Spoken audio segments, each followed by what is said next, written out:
नमस्कार मित्रांनो, मी रमेश प्रधान. आज आपण गणिताचा पहिला चॅप्टर बघणार आहोत. याच्या अगोदर आपण काही बेसिक क्रियाचे व्हिडिओ बघितले. त्याच्यामध्ये बोर्डमोस आहे, गुणाकार असेल, भागाकार असेल.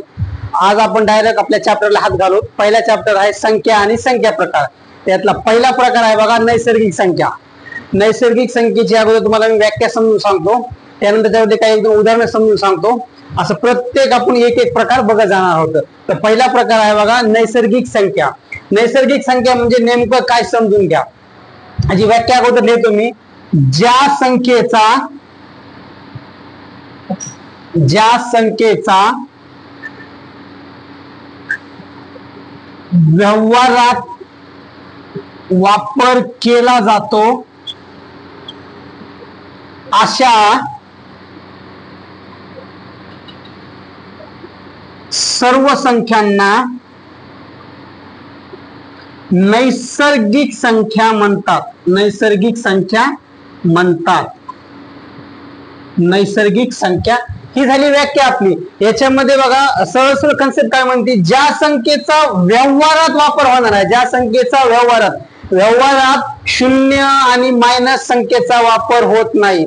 कधी कुठल्या मित्राला जर आपण मायनस 500 रुपये उसने दिलेले नाहीत किंवा त्याच्याकडून आपण 0 रुपये उसने मागितलेले नाही, मग याचा अर्थ किंवा शून्य आणि ऋणसंख्या ह्या आपल्यापाशी व्यवहारात न वापरणाऱ्या संख्या आहेत, म्हणजे यांचा वापर व्यवहारात होत नाही. मग असं म्हणता येईल आपला शून्य किंवा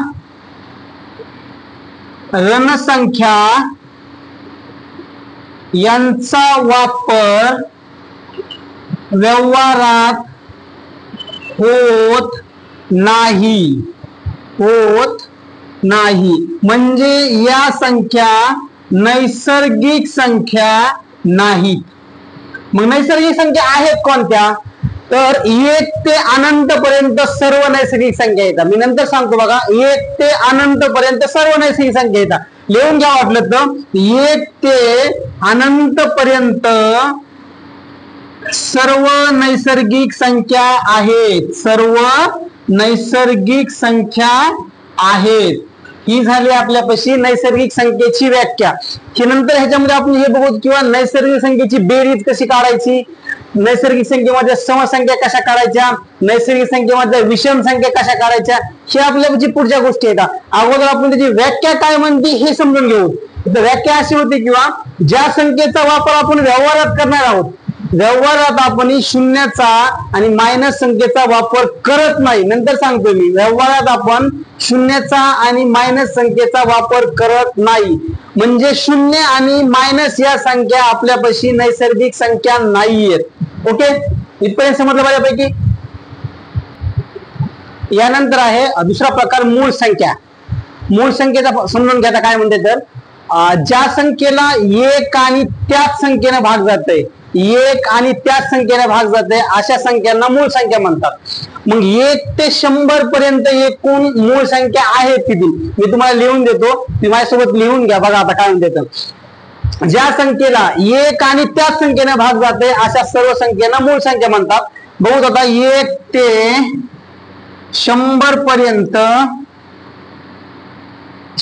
पर्यंत मूळ संख्या किती आहेत माझ्यासोबत लिहून घ्या वाटलं तर. पहा, 2 3 5 7 11 13 17 19 23 29 31 37 41 43 47 53 59 61 67 71 73 79 83 89 आणि 97. या 1 ते 100 पर्यंत एकूण 25 मूळ संख्या येतात. या मूळ संख्या आपला पाठच पाहिजे. मूळ संख्येवर आतापर्यंत खूप प्रश्न आले. प्रत्येक परीक्षेला प्रश्न आलेला आहे. तुमची पोलीस भरती असो की इकडे कंबाईन असो, त्यामुळे आपल्या ह्या 1 ते 100 पर्यंत ज्या 25 मूळ संख्या आहेत त्या पाठच झाले पाहिजे. त्याच्याशिवाय आपला पर्याय नाही. याच्यानंतर या संख्येवर काही प्रश्न आहेत. ते प्रश्न तुम्हाला मी सांगतो. ह्या 1 ते 100 पर्यंतच्या मूळ संख्या येतात. तुम्हाला ह्या मूळ संख्या बघा समजून सांगतो. ह्याच्या अगोदर काय म्हणले की ज्या संख्येला 1 आणि त्या संख्येनं पुरेपूर भाग जाते अशा सर्व संख्यांना मूळ संख्या म्हणतात. आता जे तुम्हाला मी काय सांगायला ते अप्लाय करून दाखवतो किंवा नेमकं काय आहे. तर आता होतंय काय माहित आहे का की हेच समजत नाही काही मुलांना, जे सांगायले तेच अप्लाय करता येत नाही. मी तुम्हाला अप्लाय करून दाखवतो. बघा व्याख्या म्हणते की त्या संख्येला 1 आणि त्या संख्येत दुसऱ्या कुठल्या संख्येनं भाग जात नाही. म्हणजे पहा आपण 2 ही संख्या घेऊ, नंतर 3 घेऊ, 5 घेऊ, 7 घेऊ, कुठले बी एक उदाहरण घेऊ. पहा आता मी 5 घेतो. इथं 5 या संख्येला 5 व्यतिरिक्त कुठल्या संख्येनं भाग जात नाही. आणि मुळात 1 हा प्रत्येक संख्येचा अवयव असतोच. 1 हा प्रत्येक संख्येचा अवयव असतोच. आता या संख्येला पहा आता 5 छेदस्थानी 5 म्हणजे 5 1 5, 5 न पुरेपूर भाग गेला आणि 5 या संख्येला 1 न भागण्यासाठी म्हणजे उत्तर 5 1 5 असंच असणार आहे. मग आपली जी व्याख्या म्हणते त्यानुसार आपल्या ह्या गोष्टी अप्लाय करता आल्या पाहिजे. दुसरी संख्या बघा 19 संख्या घेऊन बघा. 19 या संख्येला 19 नच भाग जात. 19 1 म्हणजे 1 राहिला आणि मुळात 19 1 न एक संख्येला भाग गेला. म्हणजे ही झाली आपल्यापाशी मूळ संख्येची डेफिनेशन. तुम्हाला इथपर्यंत माझ्या माहितीनं मूळ संख्या बऱ्यापैकी समजली असेल. आता मूळ संख्येचा एक उपप्रकार आहे की जोड मूळ संख्या. जोड मूळ संख्या यामध्ये असं होतंय. आता बघा याच्यात आपण अजून दुसऱ्या 1-2 संख्या घेऊन बघू. पहा आता 67 घेऊन बघतो मी आणि 71 घेऊन बघतो. पहा 67 आणि 71 ह्या दोन्ही संख्येला मी 2 न भागायचा प्रयत्न करतो. जाते का भाग? जा. पहा आता म्हणजे बेत्रिक हा भाग पुरेपूर जात नाही. या म्हणजे आपले ह्या 2 ह्या संख्येला पुरेपूर भाग जाणार नाही, फक्त 67 जाणार आहे. 71 ची बी तीच कंडिशन आहे बघा, 2 ना पुरेपूर भाग जाणार. उत्तर आपला दशांशामध्ये नकोय. आपली व्याख्या काय म्हणते की पुरेपूर भाग जायला पाहिजे. काय जायला पाहिजे? पुरेपूर भाग जायला पाहिजे. त्या मानानं 71 67 73 या संख्येला दुसऱ्या संख्येने भाग जातच नाही आपल्यापाशी. सपोज मी काय करतो 73 ला 5 न भागण्याचा प्रयत्न करतो, पुरेपूर भाग जात नाही माझ्यापाशी. थोडक्यात कसं पहा 50 ला 5 1 5 म्हणजे पुरेपूर भाग जाते, तसं 73 ला पुरेपूर 5 न भाग जात नाही ना. मग आपली व्याख्या कशी म्हणते किंवा ज्या संख्येला पुरेपूर भाग जात नाही अशा संख्या माझ्यापाशी काय असणार आहे का? मूळ संख्या असणार आहे का. थोडक्यात सांगायचे मला असं किंवा या संख्येला 2 न 3 न 4 न 5 न 7 न 9 न भाग जात नाही. म्हणजे या संख्या कशा आहेत? आपल्या मूळ संख्येत. मूळ संख्या म्हणजे त्या संख्येचा मुळात अवयव पडत नाही. थोडक्यात सांगायचं म्हणजे काय? अवयव पडत नाही. मूळ संख्येचा 1 हा अवयव असतो. 1 या संख्ये व्यतिरिक्त मूळ संख्येला दुसरा कुठलाच अवयव नसतो. थोडक्यात समजून घ्या, बस एवढंच आहे मूळ संख्या. ही जे लिहिण्याचा प्रकार आहे ना किंवा मुळात टायमिंग कमी करण्यासाठी आहे. जर डायरेक्ट प्रवाहात रनिंग मध्ये लिहिलं ना तर माझा टायमिंग इथं कमी होतो किंवा जास्त जातो. तसं मी अगोदर लिहून ठेवलं तुमचा टायमिंग कमी होणार आहे. जर सपोज समजत नसेल दिसेल तर मी साईडला सरकतो, सरळ स्क्रीनशॉट मारून घ्यायचा, काही अडचण येत नाही, आपला काही नाही. चला पहा आता 1 ते 25 पर्यंतच्या मूळ संख्येची बेरीज किती असणार आहे? तर 100 असणार आहे. हे लिहून घ्यावा सोबत वाटलं तर. 1 ते 100 पर्यंत एकूण मूळ संख्या आहेत 25. काळजीपूर्वक बघा, एकमेव समसंख्या जी मूळ संख्या आहे ती आहे 2. हे खूप महत्वाचं आहे बघा. एकमेव समसंख्या अशी आहे 2 की जी मूळ संख्या आहे. बाकी दुसऱ्या कुठल्याच समसंख्या मूळ संख्या नाहीये. काळजीपूर्वक समजून घ्या. एकूण 1 ते 100 पर्यंतच्या मूळ संख्येची बेरीज आहे बघा. 1 ते 100 पर्यंतच्या मूळ संख्येची बेरीज आहे 1060. आणि बघा 1 ते 50 पर्यंत एकूण मूळ संख्या आहेत 15. हे झालं मूळ संख्यावरले लहान लहान प्रश्न. याच्यावर बऱ्यापैकी प्रश्न आलेले आहेत. हे लिहून द्यायचं कारणच हे आहे. ओके, याचा अर्थ तुम्हाला मूळ संख्या बऱ्यापैकी समजला असं मी कन्सिडर करतो. आता मूळ संख्येचा एक छोटासा उपप्रकार आहे जोड मूळ संख्या. आपण ते समजून घेऊ नेमकं काय. तर जोड मूळ संख्या म्हणजे काय माहिती आहे का? मूळ संख्येमध्ये क्रमागत ज्या 2 मूळ संख्या आहेत त्या 2चा फरक असतोय. क्रमागत ज्या 2 मूळ संख्या आहेत त्या 2चा फरक असते. पहा आता नेमकं काय होतंय. तर जोड मूळ संख्या याच्यामध्ये समजून घ्या 1 ते 100 पर्यंतच्या 1 ते 100 पर्यंतच्या मूळ संख्यामध्ये जोडमूळ संख्याच्या जोड्या एकूण 8 आहेत. किती? एकूण 8 आहेत. त्या कुठल्या कुठल्या आपण बघून घेऊ बघा आता. 3 5 याच्यात 2चा फरक असते म्हणून 3 5 5 7 11 13 17 19 29 31 41 43 59 61 71 73 ह्या एकूण जे आहेत त्या 8 मूळ संख्येच्या जोड्या आहेत. मूळ संख्येबद्दल तुम्हाला मी अजून एक गोष्ट सांगतो. मूळ संख्येसाठी 1 करायचं, क्रमांक 2 3 मूळ संख्येमध्ये फरक किती आहे काढून बघायचा, किंवा सपोज 1 ते 20 पर्यंतच्या मूळ संख्येमध्ये अशा मूळ संख्या किती आहेत ज्याच्यात 4 चा फरक आहे, 5 चा फरक आहे, 6 चा फरक आहे. क्रमांक 1 ते 50 पर्यंत अशा मूळ संख्या किती आहेत ज्यांच्यात 4 चा फरक आहे, 5 चा फरक आहे, 6 चा फरक आहे, 7 चा फरक आहे. अशा संख्या काढून ठेवा. मॅक्झिमम आपला तलाठी आणि पोलीस भरतीला असे प्रश्न बऱ्यापैकी पडतात. 2023 मध्ये या प्रकारावर तलाठी परीक्षेला खूप प्रश्न आलेले आहेत. थोडक्यात तुम्हाला समजून सांगतो बघा आता काळजीपूर्वक होते नेमकं याच्यामध्ये होणार आहे काय. एकूण असं म्हणतो तुम्हाला, किंवा 1 ते 25 पर्यंतच्या मूळ संख्या म्हणजे अशा किती मूळ संख्या आहेत याच्यात 3 चा फरक आहे, 4 चा फरक आहे. फक्त 1 ते 25 पर्यंतच्या आपला 19 पर्यंत संख्या कन्सिडर करायच्या. आणि हे असं सांगायचं किंवा 3 मध्ये 5 मध्ये फरक किती आहे, 5 मध्ये 7 मध्ये फरक किती आहे, 5 मध्ये आणि 11 मध्ये फरक किती आहे, 7 मध्ये आणि 11 मध्ये कितीचा फरक आहे, नंतर 7 मध्ये 13 मध्ये फरक किती आहे, 5 मध्ये आणि 13 मध्ये कितीचा फरक आहे. या गोष्टी मला मी का सांगावे माहिती आहे का, मूळ संख्या अशानं तुम्हाला मुखपाठ होणार आहेत. मूळ संख्या तुम्हाला अशानं मुखपाठ होणार आहेत. मूळ संख्येसाठी तुम्हाला बुद्धिमत्तेमध्ये याच्यावर बऱ्यापैकी प्रश्न आले आहेत. थोडक्यात बघा तुम्हाला समजून सांगतो नेमका कसं. तर बघा 3 5 7 11 13 तर पुढची संख्या काय येईल, पुढची संख्या काय येईल, हे झाला मूळ संख्येवरला बुद्धिमत्तेमधला प्रश्न. त्यामुळे आपला मूळ संख्या बऱ्यापैकी पाठ करून ठेवा. त्या मूळ संख्येमध्ये असं होतंय किंवा मूळ संख्येचा फरक येते, अंकमालिकेमध्ये येणाऱ्या संख्येला मूळ संख्येचा फरक असतोय. त्यामुळे आपला ह्या मूळ संख्या बऱ्यापैकी पाठ करून ठेवायच्या. ओके, चला पुढचा प्रकार आहे समसंख्या. समजून घ्या समसंख्या म्हणजे नेमकं काय. समसंख्या, समसंख्या म्हणजे अगोदर समजून घ्या.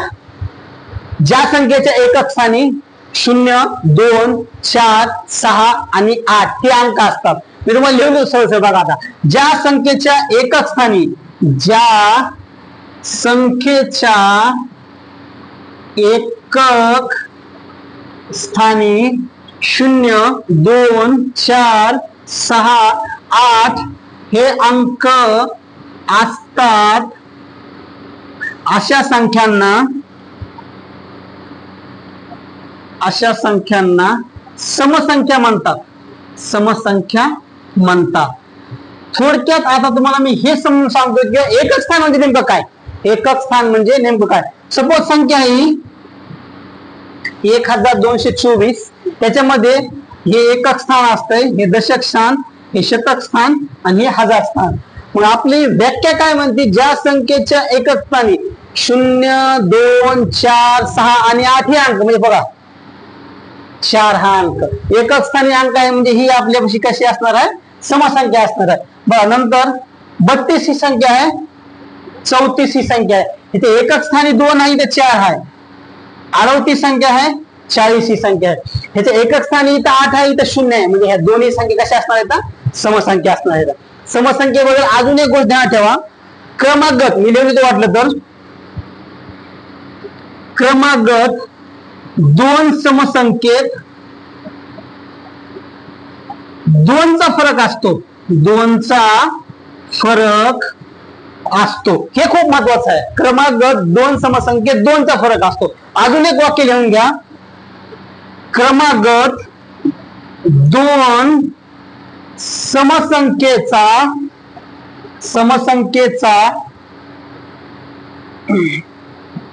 मसावी 2 असतो.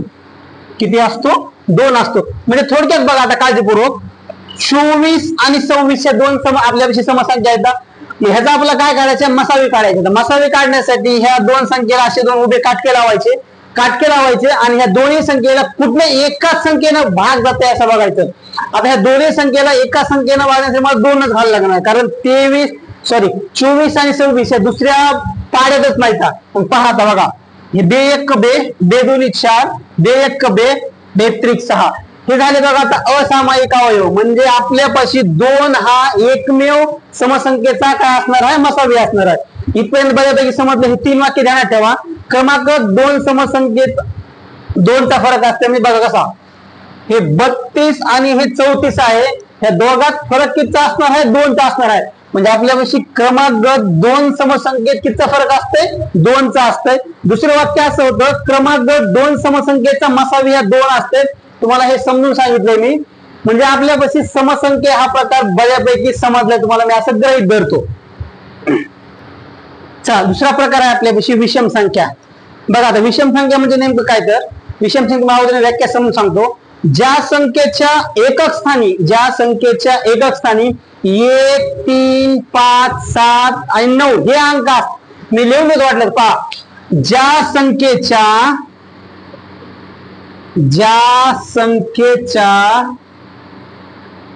एकक स्थानी 1 3 5 7 9 हे अंक असतात, अशा संख्यांना विषम संख्या म्हणतात. काळजीपूर्वक ध्यानात ठेवा. नंतर विषम संख्येबद्दल अजून समजून सांगतो. क्रमागत 2 विषम संख्येत 2चा फरक असतो. अजून एक वाक्य आहे, क्रमागत 2 विषम संख्येचा मसावी हा 1 असतो. इथपर्यंत बऱ्यापैकी आपल्याला समजलंय. असं होऊ नये बरं, किंवा समसंख्ये थोडक्यात तुम्हाला समजून सांगतो, किंवा जे समसंख्येमध्ये नाही ते विषम संख्येत असणार आहे, जे विषम संख्येत नाही ते समसंख्येत असणार आहे. ही दोन्ही बाजू कशा असणार, अपोजिट असणार आहेत. याच्यामध्ये एक ध्यानात ठेवायचं काय, की क्रमागत म्हणजे नेमकं क्रमवार. एखाद्या वेळेला पोरला हे पण समजा, किंवा नेमकं क्रमागत आणि क्रमवार म्हणजे काय. क्रमागत आणि क्रमवार म्हणजे सलग असणाऱ्या 1 2 4 6 ठेवा का, हे 2 4 6 8 10 12 14 16 हे आपल्यापाशी क्रमागत आहेत. कशा आहेत, क्रमागत. हे वाक्यच कसं म्हणते, क्रमागत 2. इथपर्यंत तुम्हाला क्रमागत आणि क्रमवार मधला फरक बऱ्यापैकी समजला असेल असं मी गृहीत धरतो का. हे आपल्याविषयी आपण 4 प्रकार भेटले: नैसर्गिक संख्या, मूळ संख्या, जोडमूळ संख्या, समसंख्या आणि विषम संख्या. हे प्रकार 4 थोडक्यात म्हणजे संख्या आणि संख्या प्रकार या चॅप्टर मध्ये न्यू होते किंवा बेस होता. आता याच्यानंतर दुसरे काही प्रकार आहेत तर ते आपण बघू. याच्यात दुसरा एक मेजर प्रकार आहे त्रिकोणी संख्या.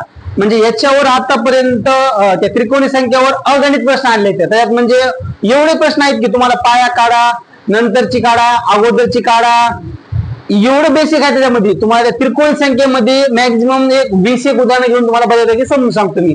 तुम्हाला असं समजलं असेल किंवा नैसर्गिक संख्या, समसंख्या, विषम संख्या, जोडमूळ संख्या आणि हे 4 प्रकार. आणि अजून एक गोष्ट ध्यानात ठेवा, किंवा जोडमूळ संख्येचा आणि सहमूळ संख्येचा अर्थार्थी काहीच संबंध नाही. असं कन्सिडर करू नका की जोडमूळ आणि सहमूळ नाव सारखे आहेत, काहीतरी सेम असन किंवा काहीतरी साम्य असन. साम्य अजिबात नाही. मूळ संख्या हा वेगळा प्रकार आहे आणि जोडमूळ संख्या हा वेगळा प्रकार आहे. जोडमूळ संख्येमध्ये मूळ संख्येचा एक उपप्रकार जोडमूळ संख्या आहे आणि सहमूळ संख्या त्याच्यापेक्षा खूप वेगळा आहे. सहमूळ म्हणजे काय माहिती आहे का, अवयव सारखे. कसे, अवयव सारखे. ते तुम्हाला नंतर समजून सांगतो मी, अगोदर समजून घ्या फक्त. आज आपण पुढचा प्रकार बघू आता. बघा, पूर्णांक संख्या. पूर्णांक संख्येची व्याख्या तुम्हाला मी अगोदर समजून सांगतो. नेमकी व्याख्या काय आहे हे समजून घ्या अगोदर. ज्या संख्येची किंमत पूर्ण असते, ज्या संख्येची किंमत पूर्ण असते, मी लिहून देतो वाटलं तर, ज्या संख्येची किंमत पूर्ण असते अशा संख्यांना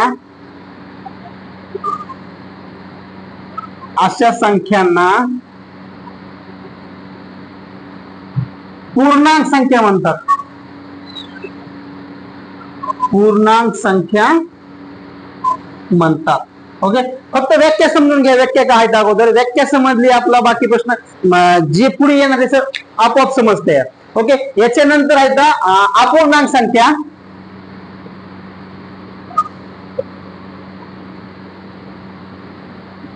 अपूर्णांक संख्या, अपूर्णांक संख्येचे 3 प्रकार आहेत, समजून घ्या अगोदर. व्यवहारी अपूर्णांक, दशांश अपूर्णांक,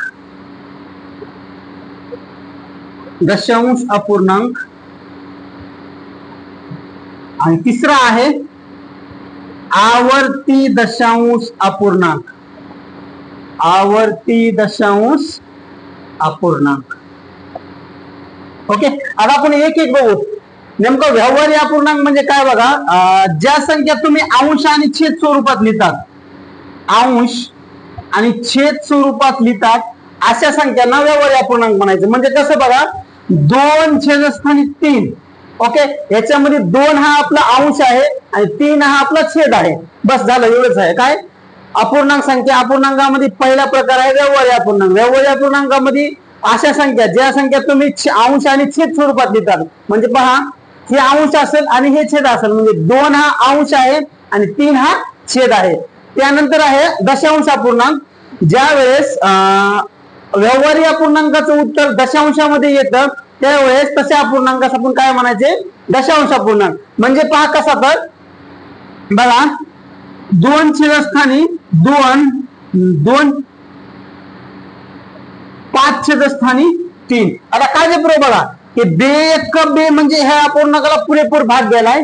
आता इथे समोर बघू आपण, हे आपल्यापाशी दशांश अपूर्णांक होणार नाही, इथे भाग पुरेपूर गेलाय. ते समोरचं बघा आता काय होते, तर 3 1 3, 3 1 3, 5 मधून 3 गेले, समोर 2 राहिले. आता बघा 3 2 ला भाग जात नाही, मग इथं मी पॉइंट देतो आणि इथं 20 करतो. 3 सख्ख 18, नंतर 2 राहिले, नंतर 3 सख्ख 18. आता इथं पॉइंट नंतर दशांश गेल्यानंतर म्हणजे इथं भाग पुरेपूर गेलेला नाही. ह्या अपूर्णांकाला काय म्हणायचं, दशांश अपूर्णांक. इथपर्यंत समजलं. आता तिसरा आहे बघा आवर्ती दशांश अपूर्णांक. काय होतंय काय माहित आहे का, दशांश अपूर्णांकामध्ये ज्यावेळेस आपण व्यवहारी अपूर्णांकाचं उत्तर दशांशामध्ये काढतो त्यावेळेस दशांशानंतरच्या अंकाची, एकाच अंकाची पुनरावृत्ती होत असेल त्यावेळेस त्या अपूर्णांकाला काय म्हणायचे, आपला आवर्ती दशांश अपूर्णांक म्हणायचे. आता काळजीपूर्वक बघा, इथं 5 छेदस्थानी 3 आहे आणि 7 छेदस्थानी 2 आहे. आता काळजीपूर्वक समजून घ्या. बघा 3 1 3, 3 1 3, समोर 2 राहिले, भाग जात नाही, पॉइंट दिला आणि 0 घेतला. 3 सख्ख 18, नंतर 2 राहिले, 0 घेतला. 3 सख्ख 18, नंतर 2 राहिले, 0 घेतला. 3 सख्ख 18. दशांशानंतरच्या संख्येची पुनरावृत्ती व्हायली, मग अशा अपूर्णांकाला काय म्हणायचे आपल्यापाशी, आवर्ती दशांश अपूर्णांक. समोरचं बघा, बेत्रिक 6, एक राहिला, भाग जात नाही, पॉइंट द्याला आणि 0 घेतला. नंतर 2 10. ओके, आता हे दशांश आपल्यापाशी आवर्ती दशांश अपूर्णांक नाही, हा सरळ सरळ काय आहे, दशांश अपूर्णांक आहे. मग ह्या दोघांमधला फरक काळजीपूर्वक समजून घ्या, आवर्ती दशांश अपूर्णांक आणि दशांश अपूर्णांक. बघा नंतर तुम्हाला समजून सांगतो काळजीपूर्वक.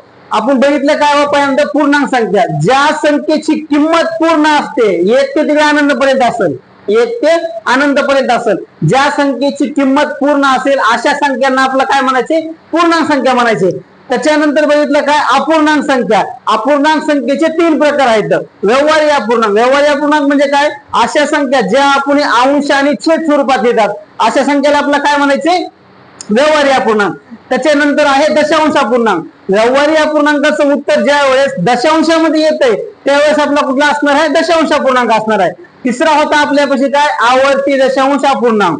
म्हणजे दशांशानंतरच्या संख्येची, दशांशानंतर जी येणारी संख्या येते बार बार येते, म्हणजे त्या संख्येची पुनरावृत्ती होते, अशा संख्येला आपला काय म्हणायचे, आवर्ती दशांश अपूर्णांक. तुम्हाला मी उदाहरणार्थ एक 3 गणित समजून सांगितले, तुम्हाला मी ह्या गोष्टी समजून घ्या. ओके. आता हे बघा, परिमेय संख्या. परिमेय संख्येची तुम्हाला अगोदर व्याख्या समजून सांगतो मी. ज्या संख्येचा वापर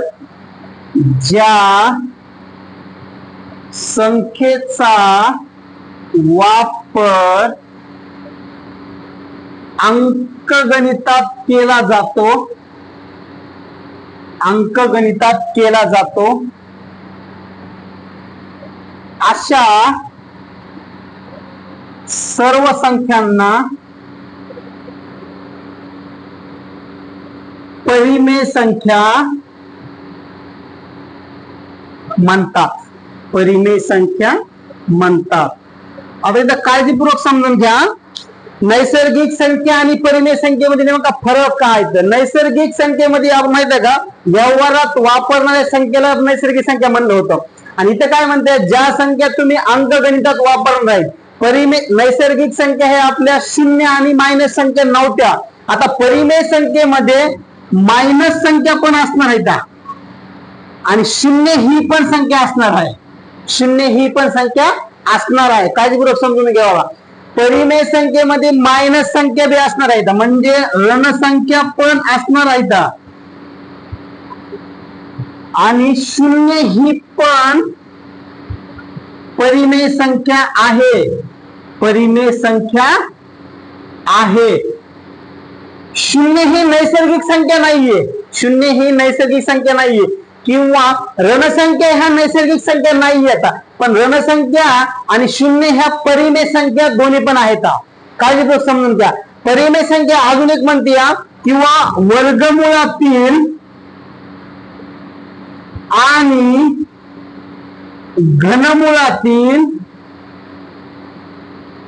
अशा संख्या, वर्गमुळातील आणि घनमुळातील अशा संख्या ज्यांचे उत्तर आपण काढू शकतो. उत्तर आपण काढू शकतो म्हणजे वर्गमुळाच्या बाहेर पण राहत, त्या वर्गमुळाच्या बाहेर पण राहतात. अशा संख्यांना पण परिमेय संख्या म्हणतात. परिमेय संख्या म्हणतात. म्हणजे थोडक्यात असं पहा, जर सपोज वर्गमुळात 25 असली तर बाहेर पडल्यास उत्तर 5 येणार आहे, किंवा घनमुळात 27 असली तर बाहेर पडल्यास उत्तर 3 येणार आहे, किंवा वर्गमुळात 36 असेल तर उत्तर 6 येणार आहे, किंवा घनमुळात 125 असेल तर त्याचं उत्तर 5 येणार आहे. आता बघा काळजीपूर्वक, जर सपोज वर्गमुळात 27 असेल तर ह्या संख्येचं उत्तर आपल्याला बाहेर पडणार नाही, म्हणजे ही परिमेय संख्या आपल्यापाशी नाहीये. पण जे इकडे काय लिहून दिलेत मी, हे सगळे आपल्यापाशी काय येतात, परिमेय संख्या येतात. काळजीपूर्वक बघा, वर्गमुळातील किंवा घनमुळातील अशा संख्या ज्या बाहेर पडणार आहेत त्या संख्यांना परिमेय संख्या म्हणायचं. वर्गमुळातील अशा संख्या नाही, किंवा जी बाहेर पडत नाही ती परिमेय संख्या आपल्यापाशी होणार नाहीये. परिमेय संख्ये जी आहे ती कन्सेप्ट काळजीपूर्वक समजून घ्या, कारण खूप अवघड कन्सेप्ट आहे. मी नंतर सांगायला, किंवा वर्गमुळातील आणि घनमुळातील संख्या ज्या बाहेर पडणार आहेत त्याच परिमेय असणार आहेत. ओके, इथपर्यंत बऱ्यापैकी समजले आपल्याला. आता पुढचा प्रकार आहे अपरिमेय संख्या. अपरिमेय संख्या म्हणजे अशा संख्या ज्याचं उत्तर आपण अंकगणितीय पद्धतीने काढू शकत नाही. मी तुम्हाला लिहून देतो पहा. अपरिमेय संख्या म्हणजे अशा संख्या ज्याचं उत्तर आपण अंकगणितीय पद्धतीने काढू शकत नाही. मात्र याला ही कंडिशन खूप महत्वाची आहे. मात्र लॉग टेबल किंवा कॅल्क्युलेटरच्या साहाय्याने च्या साहाय्याने काढू शकतो अशा संख्यांना काय म्हणायचं आपण? अपरिमेय संख्या म्हणायचं. काळजीपूर्वक बघा, ज्या संख्येचं उत्तर आपण अंकगणितीय पद्धतीने काढू शकत नाही, मात्र लॉग टेबल किंवा कॅल्क्युलेटरच्या सहाय्याने काढू शकतो, अशा संख्यांना आपला काय म्हणायचे? अपरिमेय संख्या म्हणायचे. हे लॉग टेबल आणि कॅल्क्युलेटर काय असते? लॉग टेबल थोडी किचकट संख्या आहे, ही आपण नंतर पुन्हा काही काळानंतर बघू, पण समजून घ्या. लॉग टेबल किंवा कॅल्क्युलेटर जनरली आपल्या मोबाईल मध्ये प्रत्येकाच्या असतं, ते कॅल्क्युलेटर आणि लॉग टेबल या दोन्हीच्या साह्यानं अपरिमेय संख्येचं उत्तर आपला काढता येते. ही झाली अपरिमेय संख्या. याच्यानंतर लगेच पुढची बघूत आपण. अपरिमेय संख्येचे 2-3 उदाहरण समजून घ्या. बघा, वर्गमुळात 5, वर्गमुळात 7, वर्गमुळात 8, वर्गमुळात 27 स्थानी 9 हे अपरिमेय संख्येचे काही उदाहरण आहेत. कशासाठी माहित आहे का? आपला समजण्यासाठी. नेमकं ही कन्सेप्ट काय आहे बाबा, त्यासाठी आपला ही अपरिमेय संख्या समजून घेणं गरजेचं आहे. दुसरी काय संख्या प्रकार आहे बघा, वास्तव संख्या. वास्तव संख्या म्हणजे अशा संख्या ज्या व्यवहारात पण वापरतात आणि अंकगणितीय भाषेमध्ये पण वापरतात, अशा सर्व संख्यांना काय म्हणायचं? वास्तव संख्या. वास्तव म्हणजे मुळात वास्तव असणाऱ्या, त्यात मग सगळ्याच आल्या, अंकगणितात वापरणाऱ्या आल्या आणि व्यवहारात वापरणाऱ्या पण आल्या. आणि नंतर संख्या, नंतर थोडासा प्रकार राहिलेला फक्त अवास्तव संख्या. अवास्तव संख्या म्हणजे अशा संख्या ज्या मुळात वास्तवातच नसतात, त्याचं उत्तर आपला कोणत्याच पद्धतीने काढता येत नाही. थोडक्यात पहा, मी समजून सांगतो तुम्हाला.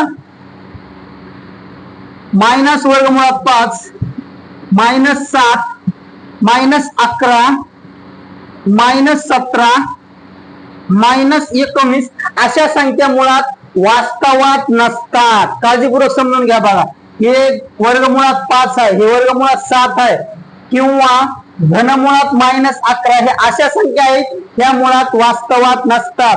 यांना काय म्हणायचं? अवास्तव संख्या. बस, वास्तव संख्या, अवास्तव संख्या. वास्तव संख्या म्हणजे सगळ्या व्यवहारात आणि अंकगणितात वापरणाऱ्या संख्या, आणि अवास्तव संख्या म्हणजे अशा संख्या मुळात वास्तवात नसतात.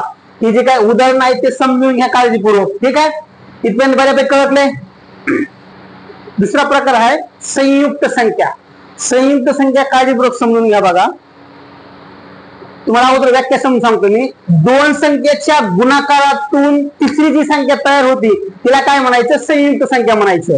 व्याख्या समजून घ्या काळजीपूर्वक. दोन संख्येच्या गुणाकारातून तयार होणारी तिसरी संख्या आपल्यापाशी काय असते? संयुक्त संख्या.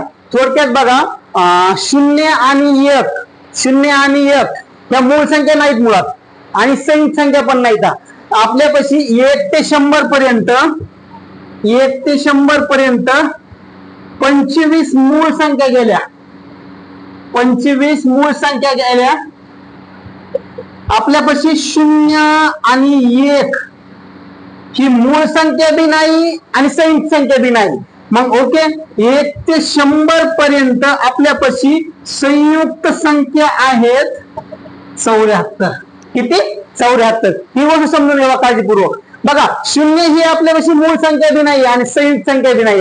संयुक्त संख्या काय म्हणते माहिती आहे का? दोन संख्येच्या गुणाकारातून तयार होणारी तिसरी संख्या. म्हणजे सपोज कसं, 6 छेदस्थानी 7, 6 गुणिले 7 छेदस्थानी बघा 2-6, 7-21 ही आपल्यापाशी काय असणार आहे?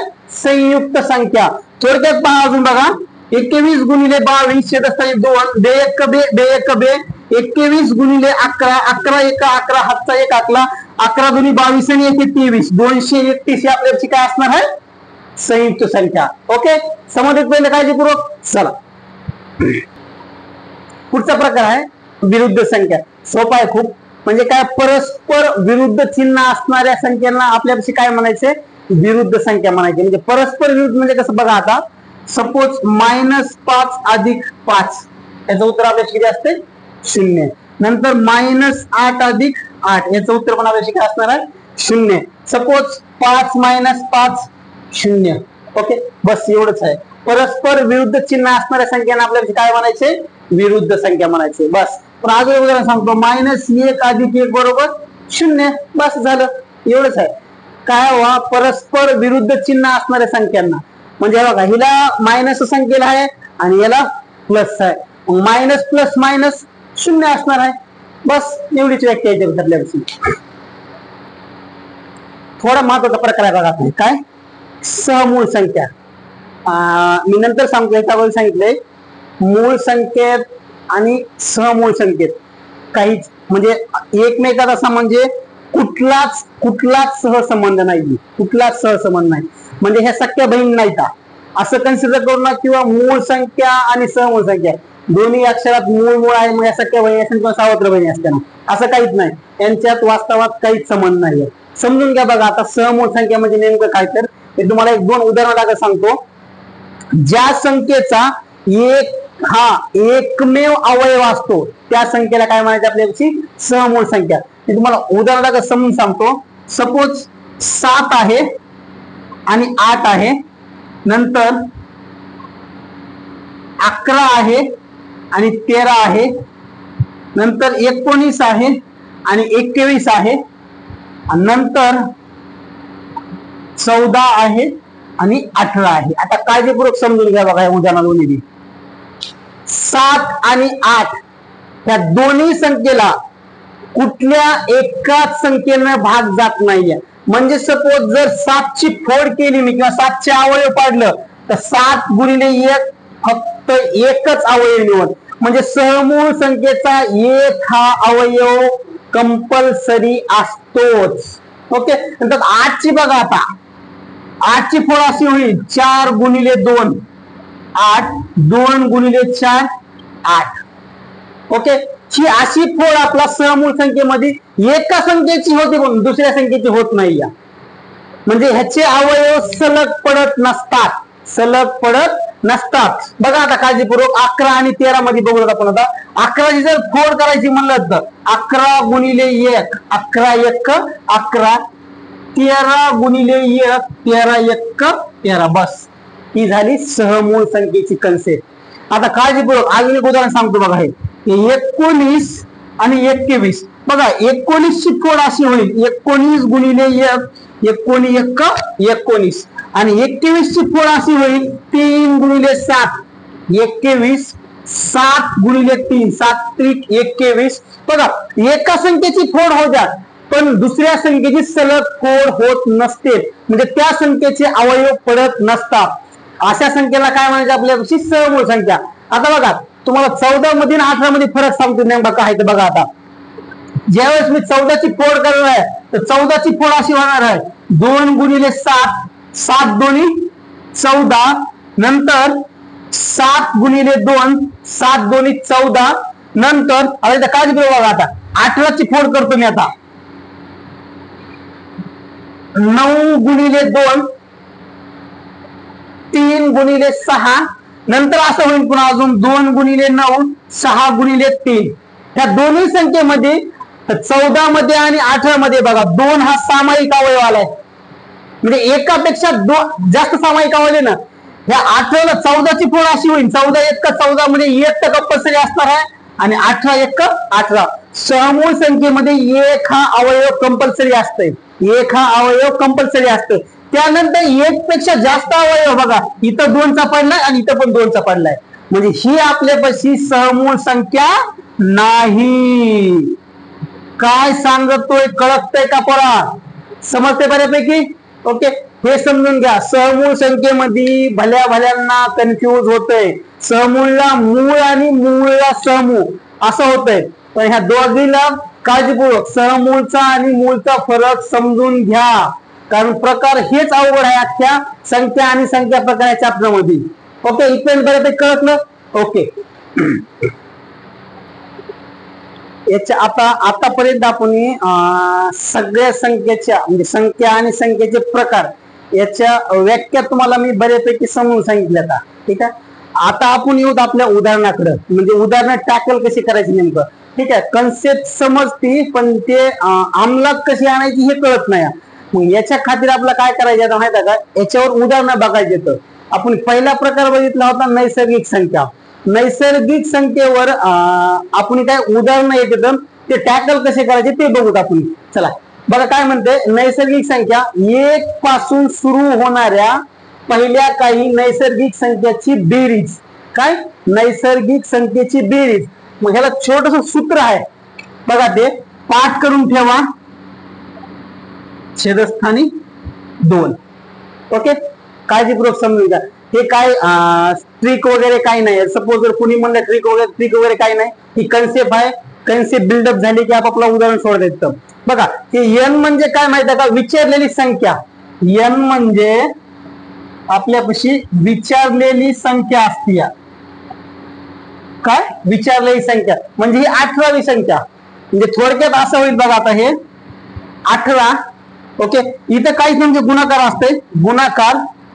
नंतर हे n म्हणजे 18 हे अधिक 1 छेदस्थानी 2. छेदस्थानी 2 म्हणजे असं होईल 18.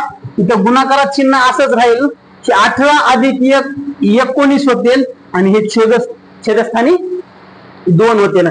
त्याला फक्त आपला काटाकाटी करायची. जी म्हणजे ह्या संख्येनं जिथं काटाकाटी होणार आपण तिथं करू. 2 न 19 कटत नाही, 2 न 18 करतील. म्हणजे असं होईल 2 1 बे 92 18 19 9 171 171.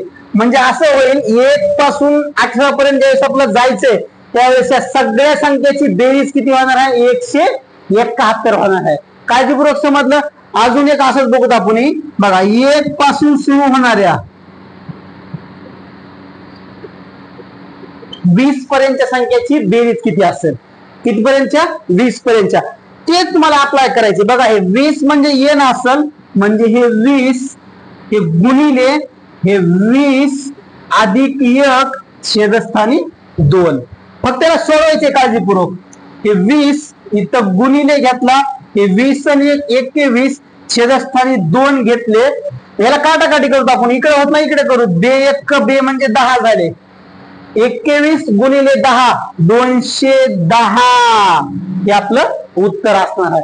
इथपर्यंत बऱ्यापैकी समजलं ह्या दोन्ही कन्सेप्ट. ओके चालेल, ठीक आहे. आता याच्यातलाच दुसरा आहे बघा. आता काळजीपूर्वक काय म्हणतंय, 1 पासून सुरू होणाऱ्या पहिल्या काही नैसर्गिक संख्येच्या वर्गाची बेरीज. काय वर्गाची बेरीज, बस. ह्याला दुसरं काहीच नाही. फक्त तुम्हाला काय करायचे, सूत्र पाठ करून ठेवायचे. ठीक आहे, ह्याच्यात का असं तुम्हाला शॉर्टकट वगैरे काही मारता येणार नाहीये. सरळ कन्सेप्ट आहे ती पाठ करून ठेवा. सूत्र ह्याच्यावर बऱ्यापैकी उदाहरणं येते. सूत्र पाठ करून ठेवा, आपलं उत्तर येईल. ओके, बघा आता काळजीपूर्वक. 1 चा वर्ग, 2 चा वर्ग, 3 चा वर्ग, 4 चा वर्ग आणि पुढे 9 चा वर्ग. काळजीपूर्वक ही जी शेवटची संख्या आहे ही संख्या म्हणजे आपल्याला n कन्सिडर करायचे. काय करायचे, n धरायचे. मग पहा आता हे n काहीच नाही म्हणजे गुणाकार असणार आहे. हे n 9 अधिक 1 कंस बंद, पुढचा कंस 2 गुणिले 9 अधिक 1 कंस बंद छेदस्थानी 6. छेदस्थानी 6. आता काळजीपूर्वक बघा, आपला सोडवायचे खूप गोडमाशा नियम असतात. याच्या जर हे समजत नसेल तर याच्या अगोदरचा व्हिडिओ बघा, कारण गोडमास कसा सोडवायचा मी नियमानुसार क्रमबद्ध बऱ्यापैकी समजून सांगितलंय. चला बघा आता काळजीपूर्वक. मी ह्याला घेतो सोडवायला. हे 9 असेच घेतो मी. नंतर असं होईल 9 अधिक 1 पहिला कंस 10. नंतर दुसरा कंस असा होईल. आता इथं अगोदर बेरीज होणार नाही दाद्या, अगोदर इथं काय होणार आहे, गुणाकार होणार आहे. मग असं होईल 9 2 18 आणि 1 19.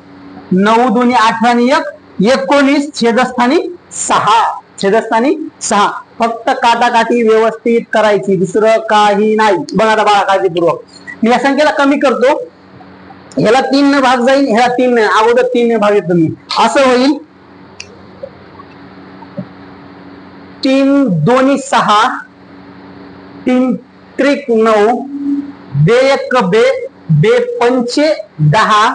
आता ह्या तिघाचा बी गुणाकार करायचा आहे. मग असं होईल 3 5 15 3 5 15 गुणिले 19 गुणिले 19. मग असं होईल 19 5 95 19 5 95 ला 5 हातचे आले 9 19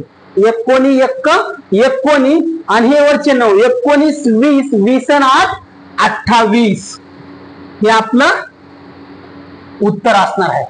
ओके, काळजीपूर्वक समजलं. बघा मी नंतर सांगायलो 1 पासून सुरू होणाऱ्या पहिल्या काही नैसर्गिक संख्येच्या वर्गाची बेरीज ते काळजीपूर्वक समजून घ्या. याला तुम्हाला शॉर्टकट नाहीये, काही नाहीये. गुणाकार तुम्हाला मी ह्याच्या अगोदर व्हिडिओ मध्ये बऱ्यापैकी समजून सांगितलं. गुणाकार भागाकार कसा करायचा, तर पुन्हा काटाकाटी कसं करायची, अगोदर गुणाकार करायची की बेरीज करायची की वजाबाकी करायची, बोडोमॉसच्या उदाहरणामध्ये बऱ्यापैकी समजून सांगितलेलं आहे तुम्हाला मी. ओके, इथपर्यंत बऱ्यापैकी समजले तुम्हाला. चला आपण पुढे जाऊ. याच्यावरला अजून एक उदाहरण घेऊ आपण, म्हणजे आपल्याला समजणं काय नेमकं. बघा आता, म्हणजे तुम्हाला एक दोन उदाहरणं घेतली की बऱ्यापैकी समजतंय. बघा आता पुढचं उदाहरण काय म्हणतंय. 1चा वर्ग, 2चा वर्ग, 3चा वर्ग, 4चा वर्ग, 5चा वर्ग आणि समोर 15चा वर्ग. म्हणजे आपण 1च्या वर्गापासून ज्यावेळेस 15च्या वर्गापर्यंत जाणार आहे त्यावेळेस सगळ्या संख्येची बेरीज किती होईल आपलं हे बघायचंय. बघा चला काळजीपूर्वक. हे n मध्ये माझ्यापाशी 15 असेल, मी मांडतो. हे 15, इथं गुणाकारात चिन्ह असतंय. त्या कंसामध्ये 15 अधिक 1 कंस बंद दुसरा कंस असा होईल.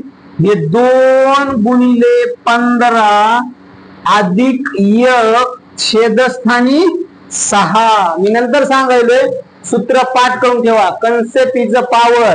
ठीक आहे, कन्सेप्ट आहे तर सगळं आहे. शॉर्टकटच्या नादाला लागत बसू नका. आयुष्याला शॉर्टकट लागून बसते शॉर्ट नादामध्ये. चला ठीक आहे, बघा समोर आता याला सोडून घेतो मी. 15 गुणिले ह्या दोघांची बेरीज 16 होईल. पुढचा कंस असा होईल, 15 दोन्ही 30 आणि हे 31 छेदस्थानी 6. चला त्याला फक्त काटाकाटी करतो मी. अगोदर 3 न भाग देतो, म्हणजे असं होईल 3 दोन्ही 6, 3 पाची 15. बघा 3 दोन्ही 6, 3 पाची 15, 2 न 16 कमी करतो. बे एक बे द्या 16, द्या 16. आता ह्या तिघाचा पण आपला गुणाकार करायचा आहे. म्हणजे असं होईल 5 40, 5 40 गुणिले 31 गुणिले 31. काळजीपूर्वक बघा, इथं गुणाकार करते वेळेस खूप काळजीपूर्वक करा. वेळ लागू द्या. लहान लहान गोष्टीकडे लक्ष ठेवायचं. 1 गुणिले 0, कोणत्याही संख्येला 0 न गुणल्यानंतर उत्तर 0 असतंय बाळा, ध्यानात ठेव. नंतर 1 गुणिले 4 4च होईल, अधिक असं होईल. नंतर पुन्हा 3 गुणिले 0 3च नाही, 0 होणार झालं. नंतर 3 चोक 12, नंतर हे 0 हे 4 आणि हे 12, 1240 हे आपलं उत्तर असेल. ओके, इथपर्यंत बऱ्यापैकी कळकलं. चला आता आपण थोडं पुढे जाऊ. पुढचं आहे 1 पासून सुरू होणाऱ्या पहिल्या नैसर्गिक संख्येच्या घनाची बेरीज. याच्या अगोदर आपण वर्गाची बघितली. आता काय करायची आपल्या घनाची. वर्गामध्ये आणि घनामध्ये फरक बघा, समजून सांगतो मला मी. हे 1चा वर्ग हे असेल वर्ग आणि 1चा घन हे असेल घन. म्हणजे वर्गात आणि घनात, म्हणजे डोक्यावर 2 म्हणजे वर्ग असेल आणि डोक्यावर 3 म्हणजे घन असेल. बस एवढं समजून घ्या. आणि काळजीपूर्वक बघा, हे वर्गमुळाचं चिन्ह आहे आणि हे आपल्यापाशी घनमुळाचं चिन्ह आहे. या दोन गोष्टी समजून घ्या. आता बघा मी ह्याला काळजीपूर्वक लिहून घेतो अगोदर.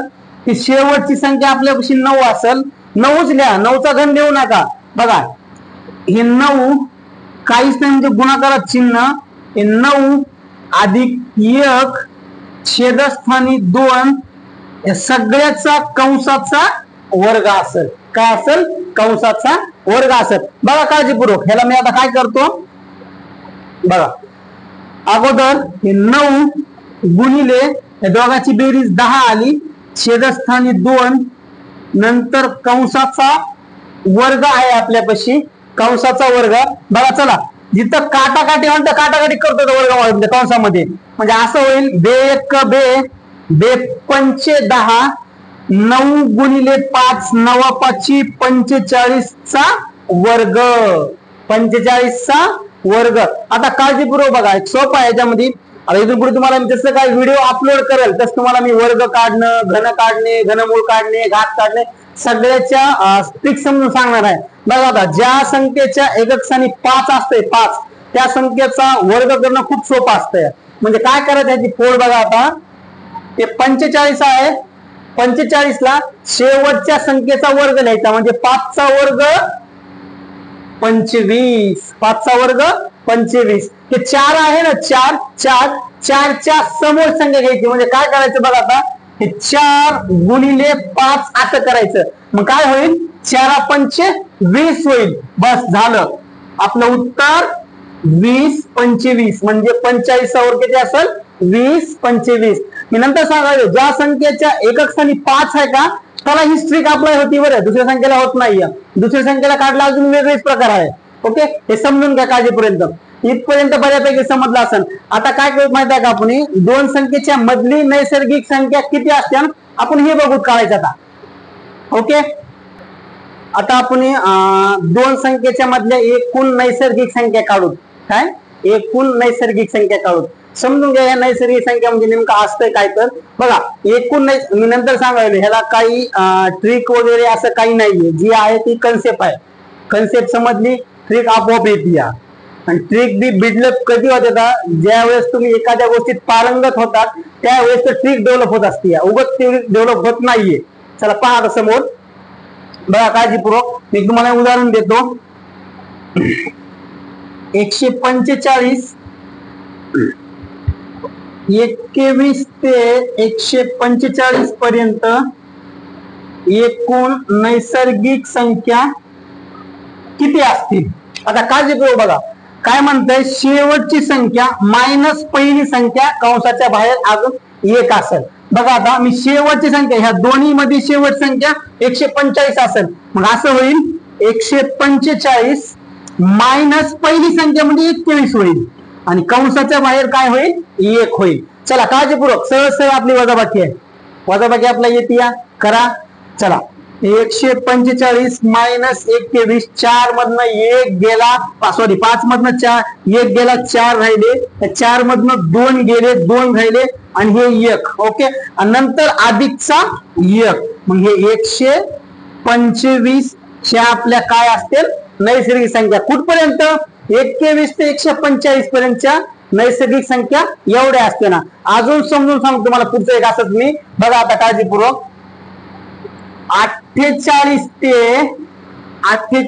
ते 96 पर्यंत एकूण नैसर्गिक संख्या किती आहेत बघा काळजीपूर्वक. सेम कंडिशन आहे 96 मायनस 48 अधिक 1. सरळ सरळ करायचं शेवटची संख्या मायनस पहिली संख्या अधिक 1.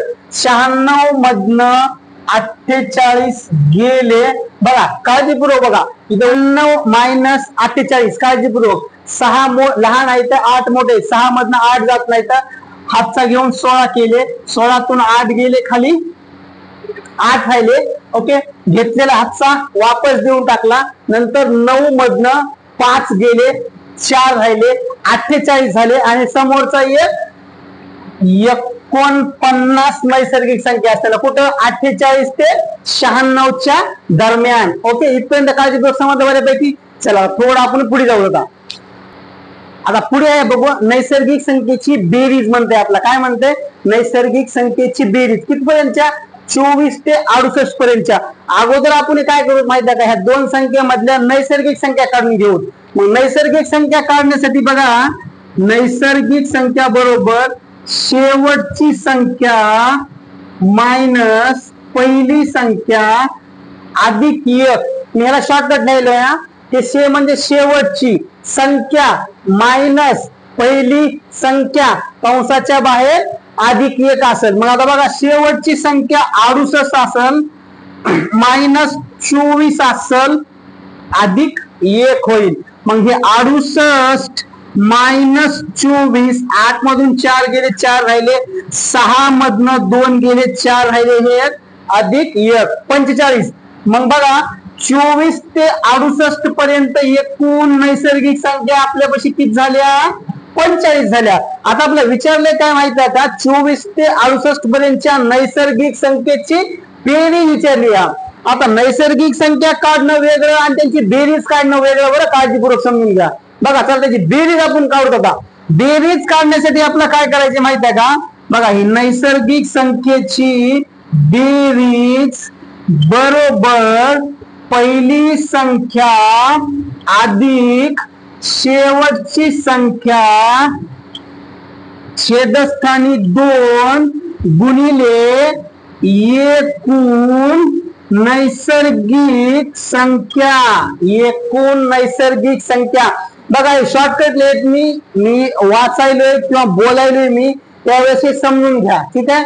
पहिली संख्या अधिक शेवटची संख्या छेदस्थानी 2 गुणिले एकूण संख्या हे नैसर्गिक संख्या काढण्याचा फॉर्म्युला आहे.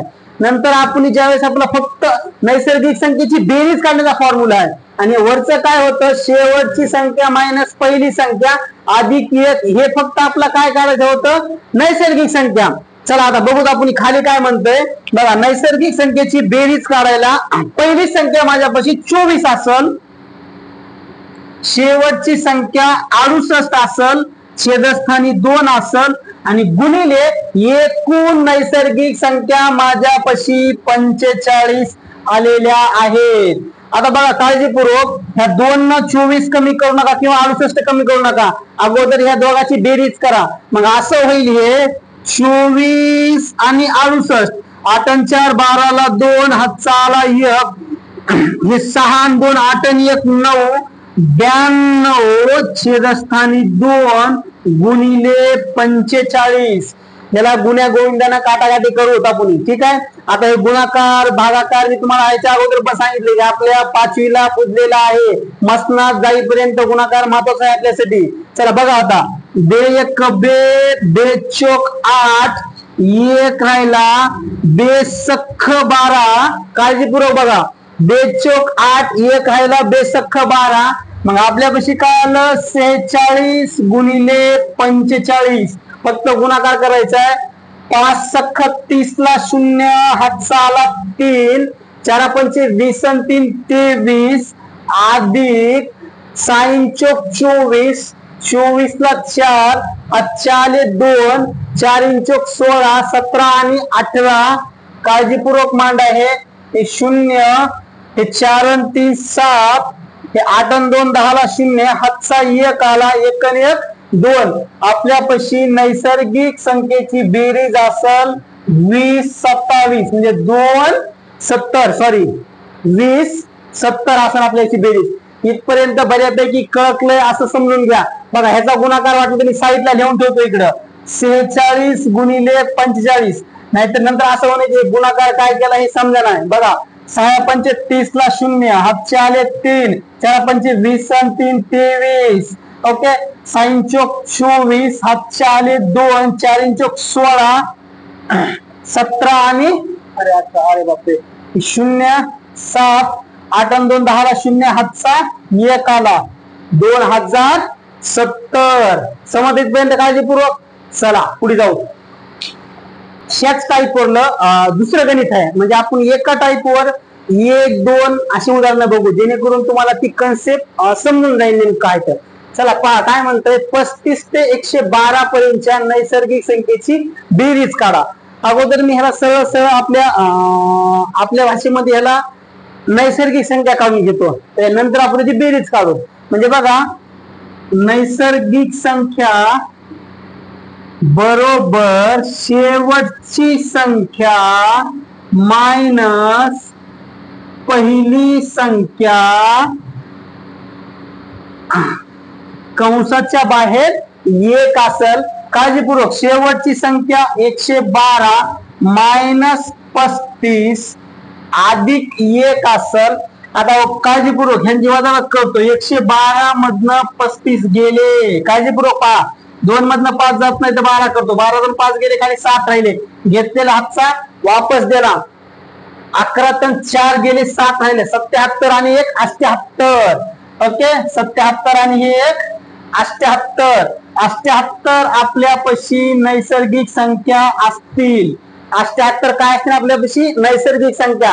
आता या संख्येची बेरीज काढूत आपण काळजीपूर्वक बघा. आता बेरीज काढण्यासाठी आपल्याला काय करायचे पहिली संख्या अधिक शेवट संख्या पहिली संख्या अधिक शेवट संख्या. मग पहिली संख्या 35 अधिक 112 छेदस्थानी 2 गुणिले 78 ओके. आता दोघांची बेरीज करतो आपण 112 आणि हे 35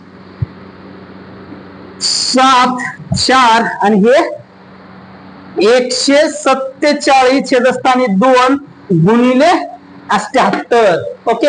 इथपर्यंत समजलं काळजीपूर्वक. बघा आता काळजीपूर्वक ह्याच्या अगोदर आपण ह्या संख्येने संख्या कमी केली आता 2 न 147 कमी होणार नाही, तर 2 न आपण मग काय करू 78 कमी करू, म्हणजे असं होईल 2 बेत्रिक 6 1 हायला बेत्रिक 6 आणि हे 92 18 इथपर्यंत समजलं. आता दोघांचा गुणाकार करायचा आहे 147 गुणिले 39 बघा काळजीपूर्वक 9 7 63 63 ला 3 हातच्या आले 6 9 चोक 36 9 चोक 36 40 आणि 2 42 42 ला 2 हातच्या आले 4 9 1 9 10 आणि 3 13 इथपर्यंत समजलं. बेरीज केली आता काळजीपूर्वक बघा त्या 3 न 7 ला गुणाकार केला 3 7 21 हातच्या आले 2 3 चोक 12 13 आणि 14 14 ला 4 हातचा आला 1 3 1 3 आणि हे 4. ओके समजलं. बेरीज करून घ्या. हे 3 असल हे पण 3 असल हे 4 आणि 3 7 होतील आणि हे 5 होतील 57 33 5733 हे आपलं उत्तर असेल. ओके बघ भाव आता शेवटचा प्रकार आहे ह्याच्यामधला काय त्रिकोणी संख्या. या त्रिकोणी संख्येवर खूप प्रश्न आलेले आहेत. त्रिकोणी संख्येला समजून घेणं खूप काळाची गरज आहे असं म्हणता येणार. ठीक आहे आता बघूत आपण काय त्रिकोणी संख्या बघ काय म्हणजे काय हे जे त्रिकोणी संख्येची तुला अगोदर मी सरळ सरळ फॉर्म्युला समजून सांगतो नेमकं काय तर बघ दोन क्रमवार नैसर्गिक संख्याचा गुणाकार छेदस्थानी 2 बस हे शेवटपर्यंत समजून घ्यायचे काय शेवटपर्यंत विसरायचे नाही. ओके आता काळजीपूर्वक बघ त्रिकोणी संख्या दोन क्रमवार नैसर्गिक संख्येचा गुणाकार छेदस्थानी 2. आता काळजीपूर्वक बघ हे 11 12 15 16 हे 20 21 आणि 31 32 काळजीपूर्वक समजून आहे काय बाबा. ज्यावेळेस मी इथून पुढे तुला पाया म्हणलं पाया काळजीपूर्वक भिंतीचा पाया नाही हे आपला इकडला पाया आहे. पाया ज्यावेळेस पाया विचारन त्यावेळेस 12चा पाया 11 असणार आहे. काय 12चा पाया 11 असेल. डबल सांगतोय मी 12चा पाया काय असेल 11 16चा पाया काय असेल 15 21चा पाया काय असेल 20 32चा पाया काय असेल 31. इथून पुढे जर पाया म्हणलं तर काळजीपूर्वक समोरच्या संख्येचा अगोदरची संख्या ही पाया असती. क्रमवार 2 संख्येमध्ये असं होतंय. नंतर सांगतोय मी क्रमवार 2 संख्येमध्ये पाठीमागली संख्या ही समोरच्या संख्येचा काय असते पाया असते. इथपर्यंत बऱ्यापैकी समजले. आता थोडं ह्याच्यावर आपण उदाहरण बघू. आता काय म्हणते पहा आता किंवा 30 पाया असलेल्या संख्येची त्रिकोणी संख्या आपल्याला काढायची आहे. 30 पाया असणाऱ्या संख्येची काय काढायची त्रिकोणी संख्या काढायची. चला पहा आता काय म्हणतोय 30 पाया आहे म्हणजे काय म्हणत माहिती आहे का मी 2 क्रमवार नैसर्गिक संख्येचा गुणाकार छेदस्थानी 2. त्यावेळेस आपल्यापाशी काय येणार आहे इथं त्रिकोणी संख्या येणार आहे. बस हे ध्यानात ठेवायचं. आता बघा 30 पाया आहे म्हणजे असं होईल 30 गुणिले 31 छेदस्थानी 2. ओके इथपर्यंत बऱ्यापैकी समजलं. ओके चला आता 2 ना 30 कमी करतो मी. हे 30 कमी होणार नाही तर म्हणजे बघा आता 2 1 2 1 खायला 2 5 10 म्हणजे इथं 15 गुणिले 31 असं होईल. मग आता काळजीपूर्वक 15 गुणून घेतो मी याला 15 1 15 ला 5 आले हातचा आला 1 15 1 15 म्हणजे हातचा 5 आला हातचा आला 1 15 त्रिक 45 आणि हे 1 46. ही आपल्या काय असणार आहे त्रिकोणी संख्या 465. त्याच्या समोरचा बघूत आपण असा 45 पाया असलेल्या संख्येची त्रिकोणी संख्या काढायची. आपल्याला काय काढायची त्रिकोणी संख्या. बघ काळजीपूर्वक आता 45 गुणिले 46 छेदस्थानी 2. आता काळजीपूर्वक 45 करतात पण 46 करतात, मग असं होईल बे 1 बे, बे 2 4, बे 3 6, मग हे 45 गुणिले 23. 23 5 15 बरं ठीक आहे, आपण 3 न गुणू, काय फरक पडत नाही आपला. 3 5 15 ला 5 हात आला 1, 3 चौक 12 आणि 1 13, अधिक बे 5 10 ला 0 हात आला 1, 4 2 8 आणि 1 9, हे 5 असेच आले, हे 3 आणि 9 1 10, 1035. ही आपल्यापाशी दिसत नसेल तर वर लिहितो मी, 1035 ही आपल्यापाशी काय असेल, त्रिकोणी संख्या असेल. इथपर्यंत बऱ्यापैकी समजलं. आता चला बघा, 15 गुणिले 31 आहेत बरं, म्हणजे हे 3 आहेत आपल्यापाशी. किती? 3 आहेत. 3 हे इथं 3 ला म्हणजे हे 3 असे असते. ओके चला, आता तुम्हाला ह्या गणितामध्ये काय माहिती आहे का, त्रिकोणी संख्या दिली त्या संख्येचा आपला काय काढायचा आहे, पाया काढायचा आहे. ठीक आहे, त्याच्या अगोदर तुम्हाला सांगितलं किंवा पायावरून आपण त्रिकोणी संख्या काढली. आता त्रिकोणी संख्यावरून पाया काढायचा आपला. बघा काळजीपूर्वक, ज्यावेळेस त्रिकोणी संख्या दिलेली असते त्यावेळेस एक काम करायचं, दिलेल्या संख्येला दुप्पट करायचं, म्हणजे असं होईल 300 गुणिले 2 600. ओके इथपर्यंत समजलं. त्या 600च्या अगोदरची पूर्ण वर्ग संख्या घ्या. पूर्ण वर्ग संख्या 600च्या अगोदरची 576 होईल. किती होईल? 576.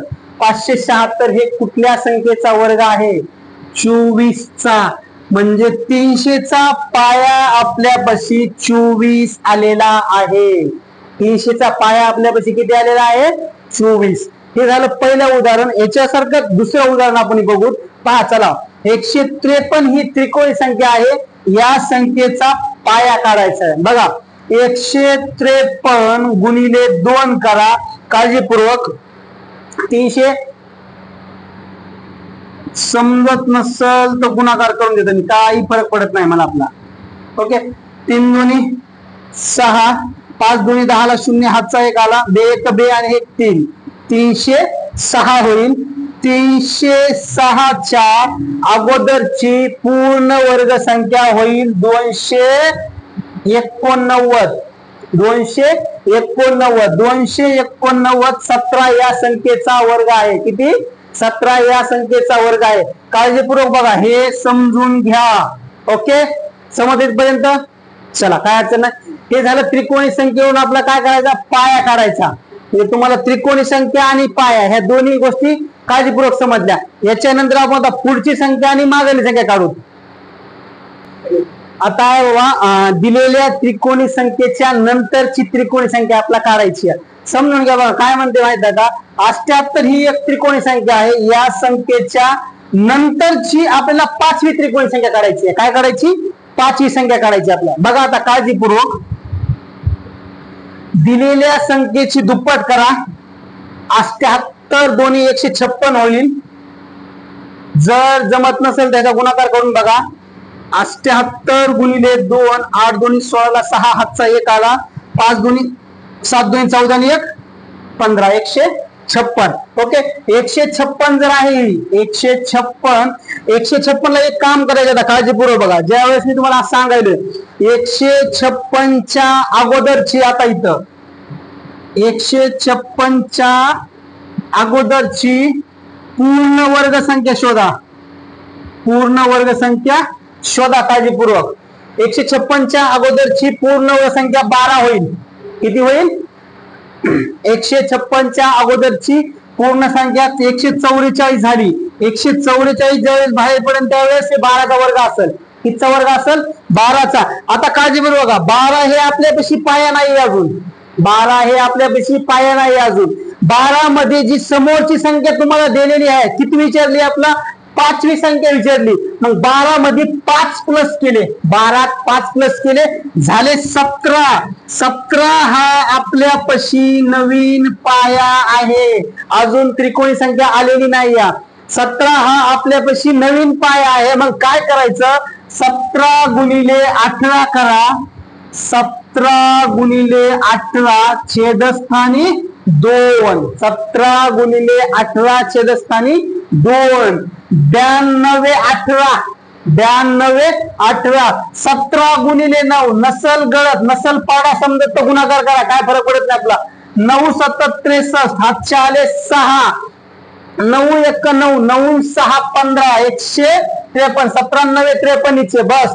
कधीची 78च्या नंतरची 5वी त्रिकोणी संख्या आपल्यापाशी काय आहे 153 आहे. अजून सांग तुम्हाला बघा, 300 ही त्रिकोणी संख्या आहे. या संख्येच्या नंतरची 8वी त्रिकोणी संख्या सांगा. कितवी 8वी त्रिकोणी संख्या सांगा. बघा काळजीपूर्वक सेम तीच कंडिशन आहे माझ्यापाशी. मी काय करतो 300 गुणिले 2 केलं 600 आलं. 300 गुणिले 2 केलं 600 आलं. 600च्या अगोदरची पूर्ण वर्ग संख्या माझ्यापाशी 576 असेल. 576 असेल. 576 कुठल्या संख्येचा वर्ग आहे तर 24चा वर्ग आहे. 24चा वर्ग ज्यावेळेस बाहेर पडणार आहे 24 हा आपल्यापाशी पाया नाहीये. 24 मध्ये जी संख्या दिली ती प्लस करा, त्यावेळेस आपल्यापाशी नवीन पाया होईल. 24 आणि 6 30, 30 आणि 2 32, 32 हा आपल्यापाशी नवीन पाया झाला. 32 हा आपल्यापाशी नवीन पाया झाला.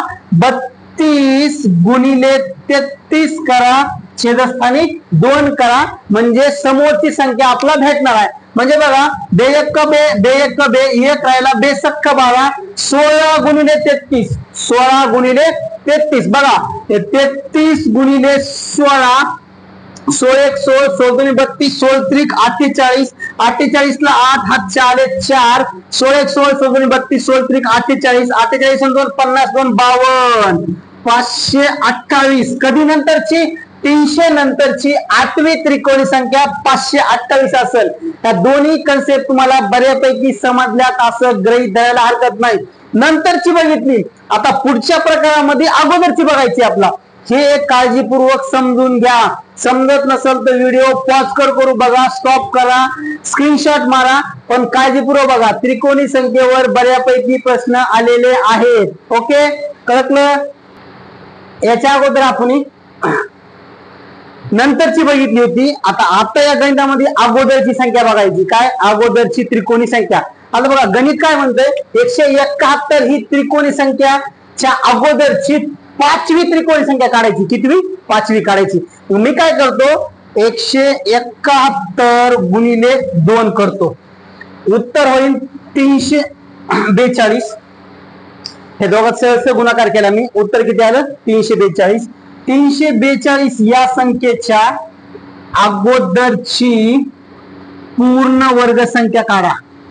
पूर्ण वर्ग संख्या शोधा. 342 च्या अगोदरची पूर्ण वर्ग संख्या काळजीपूर्वक शोधायची. 342 च्या अगोदरची पूर्ण वर्ग संख्या होईल माझ्यापाशी 324. 324 हा 18चा वर्ग आहे. 324 हा 18चा वर्ग आहे. आता काळजीपूर्वक बघा. आता काय विचारलंय आपलं अगोदरची. हे आपल्यापाशी पाया होणार नाही. याच्या अगोदर मी सांगितलं होतं मला. या 18 मधनं 5 कमी करा. 18 मधनं 5 कमी करा. काळजीपूर्वक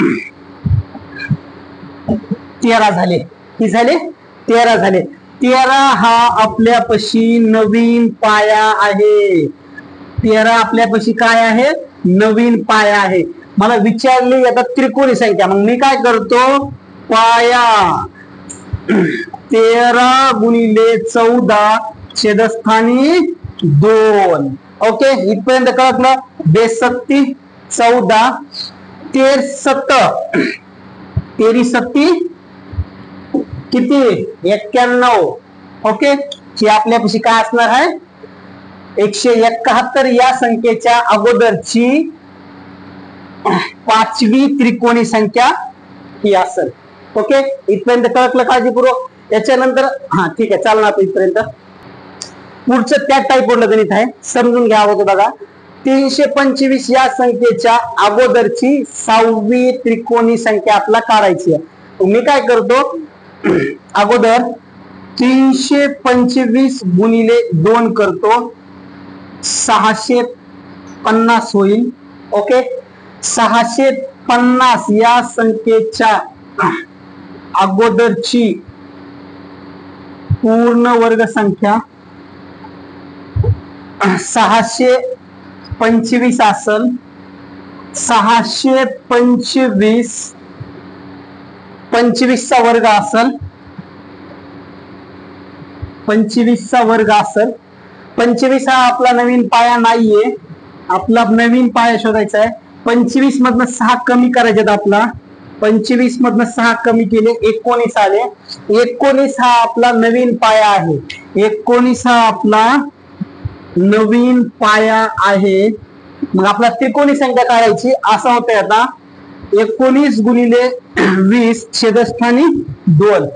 बस फक्त काटाकाटी करा. देयक बे देयक बे म्हणजे 10 झाले. 19 गुणिले 10 190. कधीची 325 या संख्येच्या अगोदरची 6वी त्रिकोणी संख्या 190 आहे.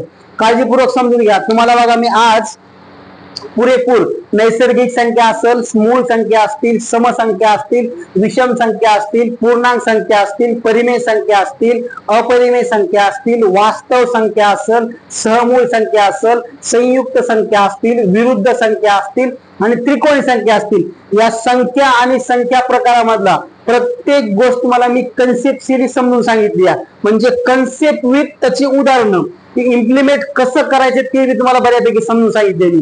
जर व्हिडिओ आवडला असेल तर नक्की लाईक करा आणि चॅनलला सबस्क्राईब करा. जर आवडला असेल तर तुमच्या मित्रांना, गरजू विद्यार्थ्यांपर्यंत शेअर करण्याचा प्रयत्न करा, जेणेकरून तुमच्या एक कमेंटमुळे मला एक छोटासा उत्साह येईल आणि इथून पुढचे व्हिडिओ बनायला थोडा एक उमेद येईल मला. ओके, धन्यवाद.